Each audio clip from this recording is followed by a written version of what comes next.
चला फिल्डिंग लावायची. हे हायलाइट आहे बघा प्रेमच्या इनिंगचे. आपण जे अर्धशतक आलं प्रेमचं आपल्या टीव्ही स्क्रीनवरती पाहायला मिळतं. GTC क्रिएटिव्ह क्वालिटी धावा चेस करताना अर्धशतक आलंय. हा लो फुलटॉस बॉल होता. चला पाठवून दिला मिड विकेटच्या दिशेने. अमरच्या विरोधात तब्बल 21 धावा आपल्या पाहायला मिळाल्या. हा एक्स्ट्रा कव्हरला बीट करून चेंडू सीमारेषेच्या बाहेर पाहायला मिळालाय. आणि पहिल्या मॅचचे हायलाइट तुम्ही पाहताय. जबरदस्त.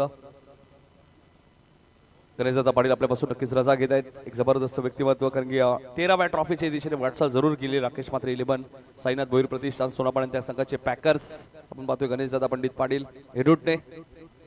आणि नेहमीच आयोजकांना त्यांचं नेहमीच सहकार्य असतं.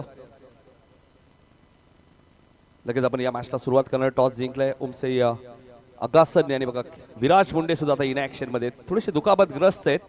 मात्र गावासाठी आपल्या टीमसाठी मैदानात उतरावं लागतं. ज्या प्रकारे तुम्ही यश पाटीलला पाहतायत उंबारलीचे, तेही दुखापतग्रस्त आहेत. मात्र आपल्या संघासाठी खेळतात. आणि आता सेमी फायनलची मॅच आहे आगासन विरुद्ध उंबारली. काल आपण पाहिलं तर